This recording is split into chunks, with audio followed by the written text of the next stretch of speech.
ওগো আল্লাহ, ওগো মালিক, তুমি ছাড়া তো আমাদের আর কেউ নাই, তুমি ছাড়া তো আমার আর কেউ নাই।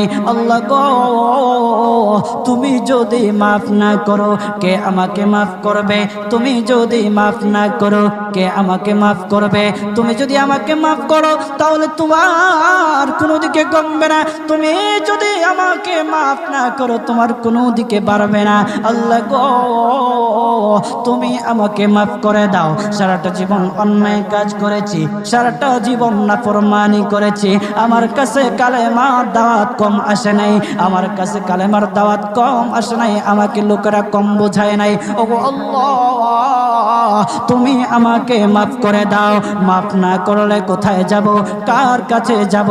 বাবা যখন মারে তখন মার কাছে আশ্রয় নেওয়া যায়, মা যখন প্রহার করে তখন বাবার কাছে আশ্রয় নেওয়া যায়, বাবা মা যখন প্রহার করে তখন দুনিয়ার কারো না কারো কাছে আশ্রয় নেওয়া যায়। ওগো আল্লাহ, ওগো মালিক, তুমি যদি আমাকে মারো, তুমি যদি আমাকে আযাব দাও, ওগো আল্লাহ, কার কাছে যাব, কার কাছে গিয়া মাফ চাইবো? ওগো আল্লাহ, মেহেরবানি করে মাফ করে দাও। এইরকম কান্না করতেছে, কান্না করতেছে, চোখের পানি তার এমন ভাবে পড়তেছে, দাড়ি ভিজতেছে, দাড়ি ভিজে জমিনের মধ্যে চোখের পানি পড়তেছে, কান্না করতেছে। বান্দাটা কান্না করতে করতে করতে করতে আমার আল্লাহর কাছে এমন গ্রহণযোগ্যতা অর্জন করেছে, মহান আল্লাহ রাব্বুল আলামিন তার ডাকে সাড়া দিয়া তার জিন্দেগির সব গুনাহ মাফ করে দিয়েছেন। হযরত মূসা আলাইহিস সালাতু ওয়াস সালামের যুগের ঘটনা।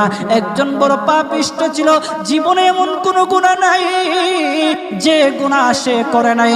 তার গুনার প্রতি অতিষ্ঠ হইয়া, মানুষ তার গুনার প্রতি অতিষ্ঠ হইয়া গ্রামের লোকেরা তাকে হাত পা বেঁধে জঙ্গলের মধ্যে ফেলে দিয়ে আসে। জঙ্গলের মধ্যে থাকতে থাকে, কিছুদিন থাকার পর মালাকুল মউত যখন তার সামনে এসে উপস্থিত, এর আগ মুহূর্তে সে বান্দা আল্লাহর কাছে ডেকে ডেকে বলতেছে, ওগো মালিক, তুমি ছাড়া তো আমাদের আর কেউ নাই, তুমি ছাড়া তো আমার আর কেউ নাই। আল্লাহ গো, তুমি যদি মাফ না করো কে আমাকে মাফ করবে? তুমি যদি মাফ না করো কে আমাকে মাফ করবে? তুমি যদি আমাকে মাফ করো তাহলে তোমার কোনো দিকে কমবে না, তুমি যদি আমাকে মাফ না করো তোমার কোনো দিকে বাড়বে না। আল্লাহ গো, তুমি আমাকে মাফ করে দাও। সারাটা জীবন অন্যায় কাজ করেছি, সারাটা জীবন নাফরমানি করেছি, আমার কাছে কালেমার দাওয়াত কম আসে নাই, আমার কাছে কালেমার দাওয়াত কম আসে নাই, আমাকে লোকেরা কম বোঝায় নাই। ওগো আল্লাহ, তুমি আমাকে মাফ করে দাও। মাফ না করলে কোথায় যাব, কার কাছে যাব? বাবা যখন মারে তখন মার কাছে আশ্রয় নেওয়া যায়, মা যখন প্রহার করে তখন বাবার কাছে আশ্রয় নেওয়া যায়, বাবা মা যখন প্রহার করে তখন দুনিয়ার কারো না কারো কাছে আশ্রয় নেওয়া যায়। ওগো আল্লাহ, ওগো মালিক, তুমি যদি আমাকে মারো, তুমি যদি আমাকে আযাব দাও, ওগো আল্লাহ, কার কাছে যাব, কার কাছে গিয়া মাফ চাইবো? ওগো আল্লাহ, মেহেরবানি করে মাফ করে দাও। এইরকম কান্না করতেছে, কান্না করতেছে, চোখের পানি তার এমন ভাবে পড়তেছে, দাড়ি ভিজতেছে, দাড়ি ভিজে জমিনের মধ্যে চোখের পানি পড়তেছে, কান্না করতেছে। বান্দাটা কান্না করতে করতে করতে করতে আমার আল্লাহর কাছে এমন গ্রহণযোগ্যতা অর্জন করেছে, মহান আল্লাহ রাব্বুল আলামিন তার ডাকে সাড়া দিয়া তার জিন্দেগির সব গুনাহ মাফ করে দিয়েছেন। ওই বান্দাটা তাওবা করতে করতে করতে করতে হঠাৎ ইন্তেকাল করে। ইন্তেকাল হওয়ার পরে হযরত মূসা আলাইহিস সালাতু ওয়াস সালামকে মহান আল্লাহ বলে দিতেছে পয়গম্বর মূসা, ও দুস্থ দেখো অমুক জঙ্গলে আমার একটা পাগলা আশেক, আমার পাগলা একটা আশেক মারা গেছে, ওই আশেকটার জানাজা তুমি পড়াও, দাফন কাফনের ব্যবস্থা করো। ও মূসা আর তুমি একটা ঘোষণা দিয়ে বলে দাও, একটা ঘোষণা দিয়ে দাও মূসা রে, ও মূসা তুমি ঘোষণা দিয়ে বলে দাও যে আমার এই বান্দার জানাজার নামাজে অংশগ্রহণ করবে, মহান আল্লাহ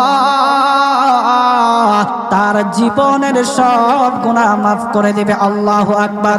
আরো জোরে বলেন না আল্লাহু আকবার, আরো জোরে বলেন আল্লাহু আকবার। হাত উঠায়া বলেন আল্লাহু আকবার, আল্লাহু আকবার। মুসলমান বাবাজি গভীর মনোযোগ। হযরতে মূসা আলাইহিস সালাতু ওয়াস সালাম একটা পাহাড়ের উপরে উঠলেন। পাহাড়ের উপরে ওঠার পর তখন ডেকে ডেকে বলতেছে, ও উম্মতেরা রে, আমার উম্মতেরা শোনো, আল্লাহ রব্বুল আলামিন একটা সুসংবাদ দিয়ে দিছে। আমার আল্লাহ রব্বুল আলামিনের একটা আশেক একটা ওই অমুক জঙ্গলের মধ্যে মারা গেছে, ওই পাগলা আশেকের জানাজার নামাজ অংশগ্রহণ করো। যদি জানাজার নামাজ পড়ো তখন আমার আল্লাহ তোমাদের জীবনের সব গুনাহগুলি মাফ করে দেবে।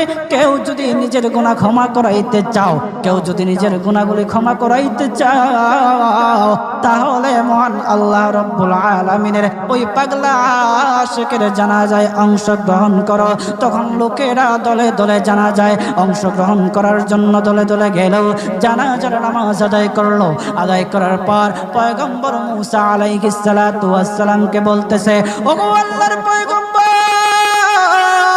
ও পয়গম্বর, যার জানাজায় অংশগ্রহণ করার কারণে মহান আল্লাহ তার জীবনের সব গুনাহ মাফ করে দেবে।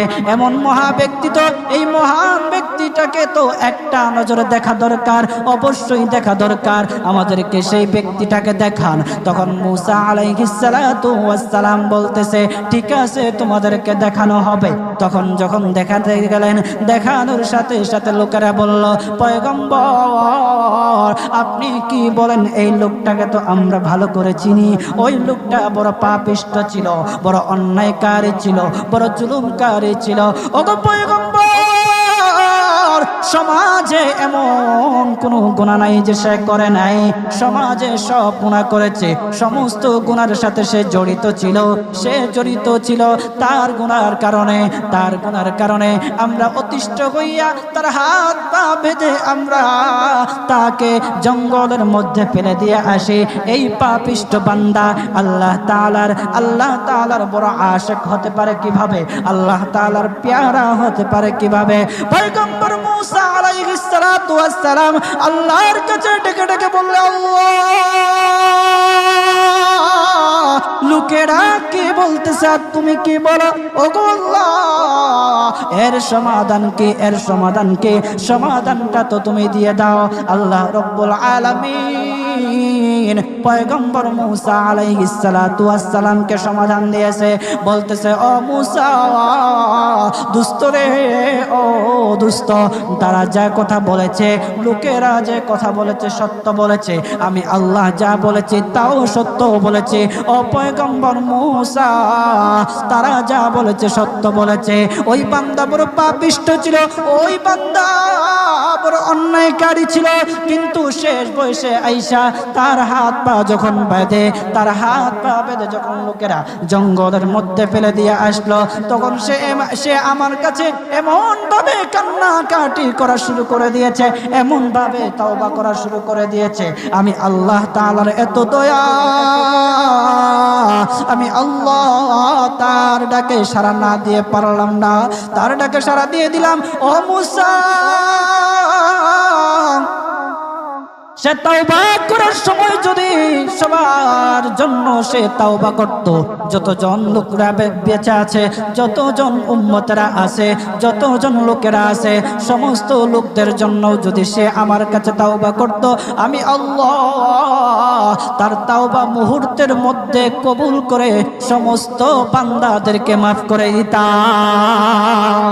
সুবহানাল্লাহ, জুড়ে বলেন লিল্লাহি তাকবীর, নারে তাকবীর। কত দয়ার আল্লাহ! একটা বান্দা সারা জীবন গুনাহ করেছে, অন্যায় কাজ করেছে, শেষ বয়সে আইসা শুধু আল্লাহকে ডাকছে, আল্লাহর কাছে মাফ চাইছে। আমার আল্লাহ রব্বুল আলামিন তার পিছন দিকে আর তাকায় নাই, আমার আল্লাহ রব্বুল আলামিন তাকে মাফ করে দিয়েছে। সুবহানাল্লাহ। এখন যদি আপনারা মনে করেন এখন তো ইয়ং আছি, ওই দিন পরে তাওবা টাওবা করে ভালো হয়ে যাবেন, এই সুযোগ আপনি নাও পাইতে পারেন বাজার। যাদেরকে বলা হয় যে কিছু লোক আছে আমাদের সমাজে, যদি ওদেরকে বলা হয় যে ভাই দাড়িটা একটু রাখেন না, নামাজটা একটু পড়েন না, একটু বয়স হোক, পোলা মায়া বড় হোক, দাড়ি রাইখা দিন, আছে না এরকম? আপনি কি বিশ্বাস করেন আপনার পোলা মায়া বড় হইব? সেই সুযোগ আপনি পাবেন? কতটুকু গ্যারান্টি আছে বলেন? বাবার আগে ছেলে চলে যায়, ছেলের আগে বাবা চলে যায়, আবার নাতির আগে দাদাও চলে যায়, আর দাদার আগে নাতিও চলে যায়। ও বাজার, সময় নেই, সময় নেই। গভীর মন দিয়ে একটু চিন্তা করেন, চোখটা বন্ধ করেন। মাঝে মধ্যে আমার এমন উপলব্ধি হয়, চোখটা যখন বন্ধ করে দেই, বন্ধ করে দিয়ে যখন চিন্তায় লাগে, তখন মনে মনে ভাবি, হায় রে, এত কিছু কার জন্য করতেছি? এই মুহূর্তে যদি মালাকুল মউত আমার সামনে আইসা যায়, আমাকে নিয়ে যায়, আমি তো সাদা কাফনের প্যাকেট হয়ে যাব। এই সম্পদ নেয়ার জন্য, আমার জিনিসপত্র নেয়ার জন্য আমার আত্মীয় স্বজনরা খাড়াখাড়ি করে, আমি কার জন্য কি করতেছি? অন্তরটা তখন ফেটে যাওয়ার মতো। আমরা কি করতেছি? কার জন্য করতেছি?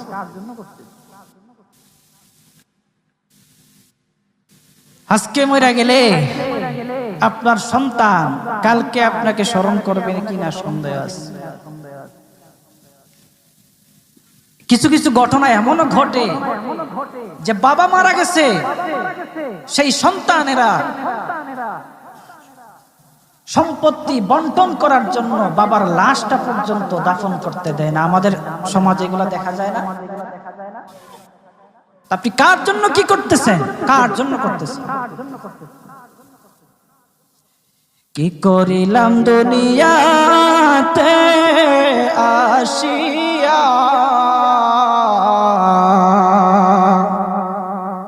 দেখো রে মন চিন্তা করে বসিয়া, বসে বসে চিন্তা করে কি করলাম দুনিয়া, কি করলাম। ও বাজান, এই জন্য আল্লাহ রাব্বুল আলামিনের কাছে মাফ চান, তাওবা করেন। আল্লাহ রাব্বুল আলামিন আপনার ডাকে সাড়া দিবে, আপনার তাওবা আল্লাহ রাব্বুল আলামিন কবুল করবে। বান্দা যত গুনাহ করুক না কেন, সব সময় আল্লাহ তাআলার রহমত তার পাশে আছে। এই জন্য বাজান, আমরা যারা আছি, আমরা আল্লাহর কাছে তাওবা করব তো ইনশাআল্লাহ।